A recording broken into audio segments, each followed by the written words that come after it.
Good morning. Good morning, everyone. How are you doing? I am so happy and grateful just to be alive. And I'm happy and grateful just to do this thing called life every day. And I felt like it was very important for me to share with everyone just a little bit more about me. I am someone who absolutely loves helping others. I am a empath. I am one of those people that just I believe the good in most people. I used to say all, but I'm gonna be honest with you. There's some people out there that are just touched and you can't do anything about it. But I believe most people genuinely do want the best. You know what I mean? I believe most people are inherently good.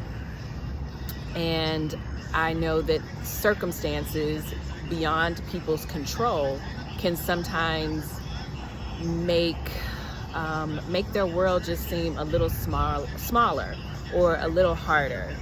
And I myself have gone through some things, you know what I mean? I think a lot of us can relate to that.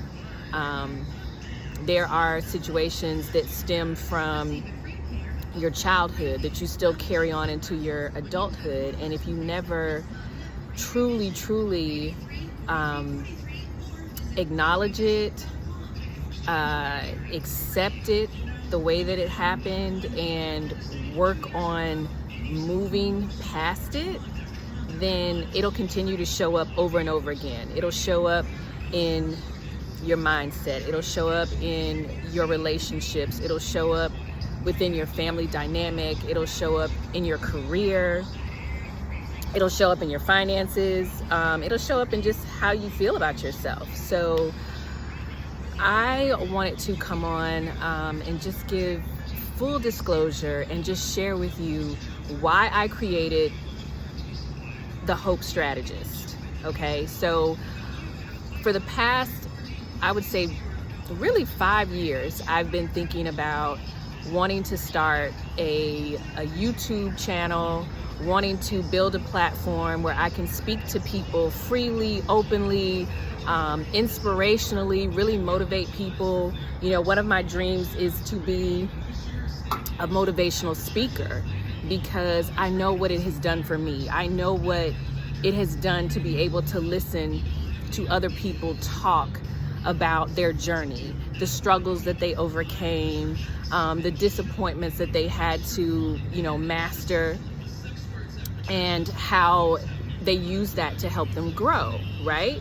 So I know how I felt listening to that. I know how important it was for me to be able to hear somebody talk about their past, their pain, their childhood, their young adulthood, just the struggles that they had, and then to see them be so successful, to see how happy they were, to see how helpful they were to other people, to see them reaching back and helping other people, like not just a few people, but the masses. I was like, that's powerful. Like, that's what I want. So I thought about creating the YouTube channel about 5 years ago, but I'm not gonna lie, I got in my own head. I doubted myself because I thought, who's gonna listen to me? And with all these YouTube creators out there, with all these influencers, with all these motivational speakers and life coaches, like, who's gonna listen to, Shay Hope? You know what I mean? What platform do I have? What influence do I have? And so I really talked myself out of it, really procrastinated on it, right? And I just kept talking myself out of it. But that spirit, that voice within just kept telling me, what are you doing? What are you waiting on? What are you waiting on? And I continued to meet people and listen to people who confirmed what I was supposed to be doing, but I was just so disobedient. so disobedient and was just not doing it. So finally, COVID happened, and that really started like pushing me. And I was like, okay, this would be the perfect time to start my YouTube channel, right? And I still didn't do it. I still let distractions get in the way. I still had my doubt. And I'm going to tell you, this year, 2022, is when it just clicked for me, and I said, I'm going to do it. I'm going to start afraid. I'm going to start unsure. I'm going to start without the knowledge and experience and I'm going to do it ugly. And what's important to know about that is I was tapped in and listening to people who I know were feeding my spirit consistently. It's very important to put yourself into an environment that grows you. So, three young ladies who I tap into like the most right now. I call them my life coaches, my mentors. I haven't met either one of them. But that's okay, because the great thing about the internet is you don't have to meet your life coach. You don't have to meet your mentor. You don't even have to meet your pastor, You can tap into what they're sharing, and it can still influence you. So, I listen to, and I'll tell you who the three young ladies are. One actually lives in Atlanta, Rebecca Lynn Pope. She is an author, a spirit-led coach, life coach. She is awesome. I follow her on YouTube and Instagram, and I listen to a lot of her messages. I'm a part of her community, Abundant Life Path, on Facebook. I get notifications via email, so I tap into her. And then there is Rachel Rogers. So I read her book last year. A friend referred me to her book, We Should All Be Millionaires.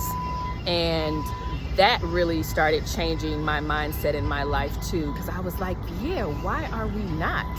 You know what I mean? And what's wrong that we haven't, if that's really what you wanted to do, why not reach that millionaire status? You know what I mean? It all starts with your mindset. And so I became a part of her community, We Should All Be Millionaires Club. So I tap into that as well. And then the third young lady who I started really tapping into this year, who I've known about for several years, because I remember she was involved in a network marketing business here in Atlanta. I think I saw her. The first time I saw her, didn't meet her, but the first time I saw her was in Atlanta when she was working a network marketing company that she was affiliated with, that she was, in. But now she's in a different network marketing company. But I respect her hustle. I respect her grind. I love her openness. I love her relatability. I love her transparency. I love that she wants to impact millions of people across the world. I love that she wants to reach back. And her story is so inspiring. I love the things that she does, for the culture. So her name is Stormy Wellington. A lot of you probably know who she is. But I joined her community, Girl Hold My Hand, and I actually downloaded an app that she has, I Am Woke. If you don't have it, I highly recommend that you get it. It is a free app, but in order to unlock the best parts of it, because she does meditation in the mornings, Monday through Thursday, she does a morning meditation. and you would need to, get to the premium level, which is absolutely invaluable. And meditation has really changed my life. I'm not gonna front. Like, I feel I am so much calmer. I mean, I've never been a high-strung person, but I can definitely say that I look at things differently. My day goes so much better when I meditate. When I start my day off intentionally and I set my path for what I want. So, okay, so now you know who, those three young ladies are, who I started tapping into more. And that's how I feel I was really, determined that, I'm going to do this. So the Hope Strategist, I've done a few videos, and I'm, my purpose, the purpose, quite honestly, is I want to help elevate hearts, minds, spirits. I want to help reach out to those who are truly broken. You know what I mean? And there are a lot of broken people. I want to reach out to those people who feel like there just isn't a better way, or they don't know which way to turn, or they feel like because of things that happened in their past, things will never be 100% again. Things will never be the same. I want to make an impact on the world in that way. I want to heal broken families. There are a lot of families that are in pain, my own. I come from, a family of 5. On my mother's side, there's 5 children. And I remember a time when we were really close, especially me and my younger siblings. But our family dynamic is not the same. I currently don't have a relationship with my own mother, and that hurts. It's hurtful. It's not by my choice, but when I look back over my childhood, I know that my relationship with my mother, even from when I was a little girl, it's always been dysfunctional. And I don't talk about it a lot, and this is my first time putting it out there for everyone to see.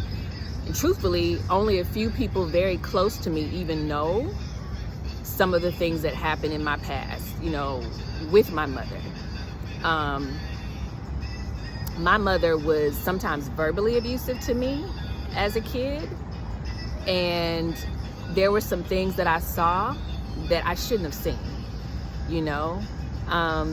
My own mother expressed, dysfunction with her mother. She and her mother didn't have a good relationship. And I don't know, I think that if you don't get love from your mother, you don't really know how to give love to your own kids sometimes. That's not always the case, because I didn't always get love from my mom, but I'm telling you, I 100% give love to my son. So I have to thank God for covering me, for protecting me, as far as, protecting my mind so that I didn't become, weak or just, devastated or desperate. That even as a child, I saw that I was so much more than what she made me feel like sometimes. And I have to thank, my grandmother. We always talk about praying grandmothers, praying grandfathers, praying, I had a great aunt. We called her Nanny. And Nanny and Little Mama, my grandmother, were absolutely, I feel like, my greatest cheerleaders. They poured into me, even as a little kid. They never hesitated and never stopped telling me how smart I was, how beautiful I was, what a, hey, me. They never stopped telling me how beautiful I was, how smart I was, how great I could be, how much I could accomplish. And because of them, I know that that's the reason why I had that inner oomph, you know, as a young kid in school. Like I wasn't intimidated by other kids. I wasn't intimidated by my teachers. You know, I went to a predominantly white school pretty much all my life. I was raised Catholic, so this private school that I was in, I was always one of the only black girls, or one of the few black girls, right? But because I had that foundation from Nanny and Little Mama, I just felt like, yo, nobody can touch me. I'm one of the smartest people in this classroom. It doesn't matter how much money y'all grew up with. It doesn't matter, you know, what your parents do as opposed to what my mom does. It doesn't matter. Like, I'm still that girl. And that's the attitude I had as a kid. And I still have that. So I have to thank them for that. But it's nothing like a mother's love, right? And I yearned for my mom's approval, for her love, for her kindness. I didn't always get it. You know, sometimes, yes. You know, I know my mom loves me in her own way, but I also know that my mom is broken. She's been broken for a long time, and she's never addressed it or tried to do anything to fix it. And it wasn't until I was, you know, well into my late 30s, early 40s, that I finally started saying, Shay, it's not your job. You know, you're the child. It's not your job to figure out what's going on with your mom or to try to make her get help. You know, you can suggest it. You can, you know, be patient with her. But if she's going to continue to be dysfunctional and do certain things, like you have to let her continue to live her life, because honey, she was born way before you, and she's been living her life, so she's got to answer for herself, and now you've got to live yours. So it's painful to talk about, but it's also releasing. You know what I mean? It's relieving to release it and let it go. I know, you know, quite a few people who don't have the best relationships with their parents, with their moms or their dads. My own father, you know, I don't have a relationship with him. I haven't had a relationship with him since I was a little girl. You know, after he divorced my mom, years later he remarried, and he sort of chose to live his own life with his new wife, and part of that meant not having a relationship with me. That took years for me to uncover, unpack, and accept, because I think that's where I am right now. With that, I'm accepting of the fact that that's his decision. It has nothing to do with me. I, for the longest, took the burden of wondering what was it about me that he didn't want to be a father to me. He didn't want to be a part of my life and for me to be a part of his. And that's just too much of a burden for a child to take on. But, you know, and that has taken some healing from me also. You know, I'm a work in progress.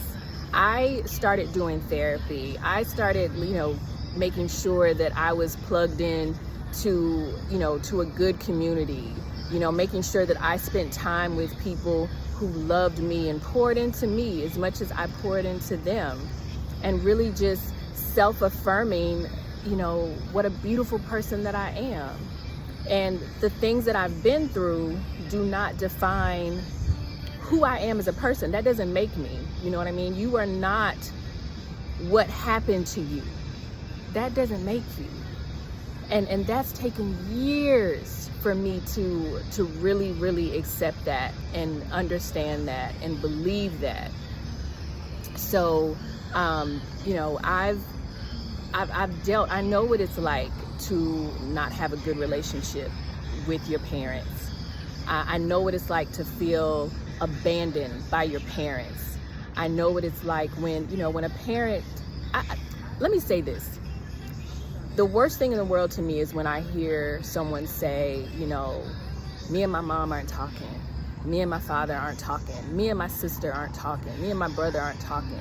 You know, me and my child aren't talking. Like, that's so hurtful, because the way I feel is like, yo, we're family. Regardless of whether you like what I said or what I did, we're still family. And we should never not communicate with your family, but it happens. It's happened to me before. I've had experiences where I haven't spoken to, you know, to some of my sisters. And that's just crazy to me. That's crazy. But what's my example? My own mother doesn't speak to some of her children.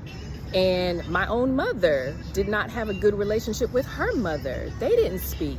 So it's like the generational curse that has to be broken, because that should never be the norm. That should never be okay.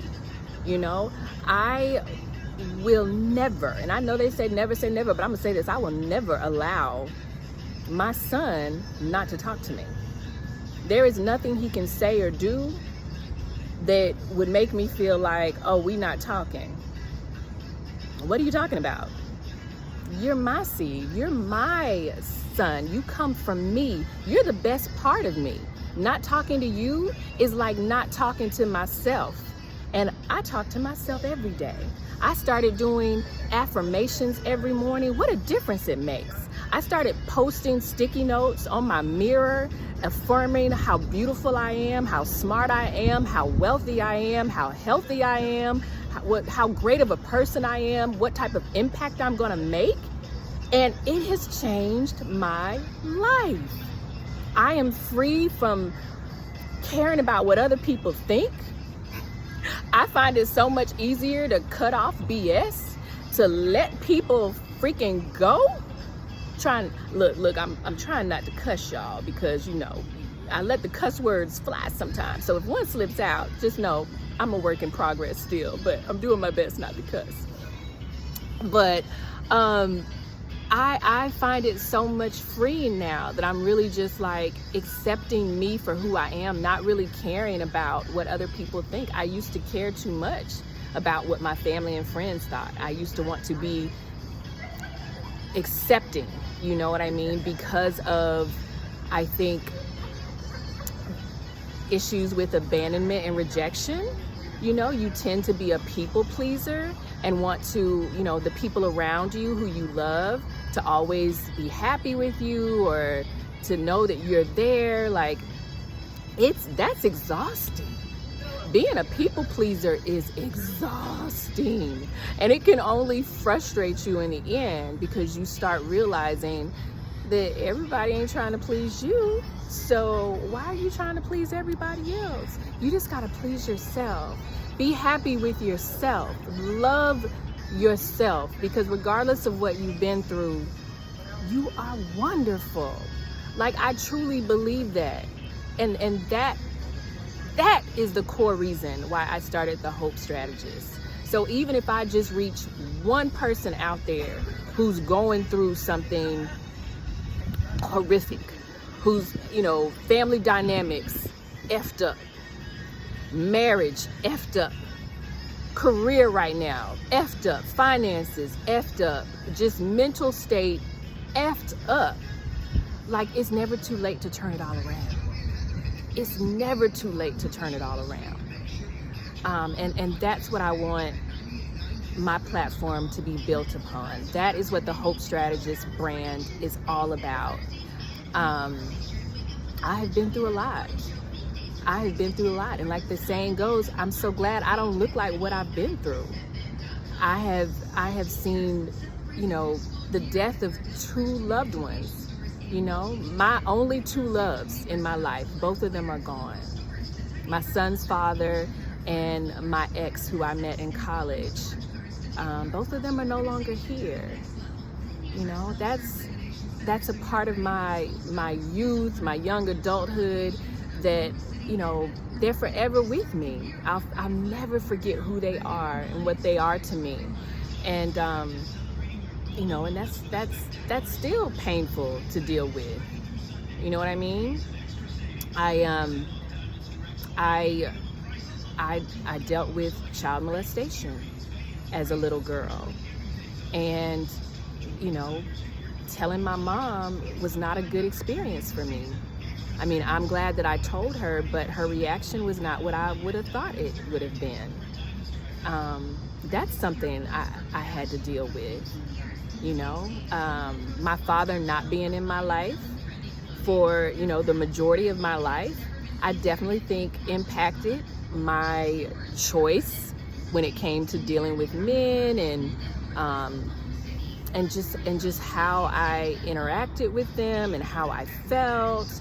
And, you know, at times there was definitely some anger, you know, on my part. So that was something that I've had to work through. So we're all, you know, look, this life brings all sorts of, you know, ups and downs and obstacles and joys and everything. But the fact of the matter is, this life is beautiful. It's a gift. It's a gift. God's gift to us is to be here every day, and what we do with it is our gift to Him. So I'm going to share my gift. I'm going to continue to share my gift. I'm going to unapologetically be me, authentically show up every day, and I challenge you all to do the same. So blessings and abundance, everyone. My YouTube channel is the Hope Strategist. You can also follow me on IG at My Boss My Dream or at the Hope Strategist 2019, and I'm on Facebook, Shay Hope. So thank you all for listening. I love each and every one of you. Blessings and abundance, blessings and abundance. And just remember, you are beautiful just the way you are. You are not a mistake, and you are definitely not what happened to you. You are not the result of that. You are a divine, protected, loved human being. Have a great day, everyone.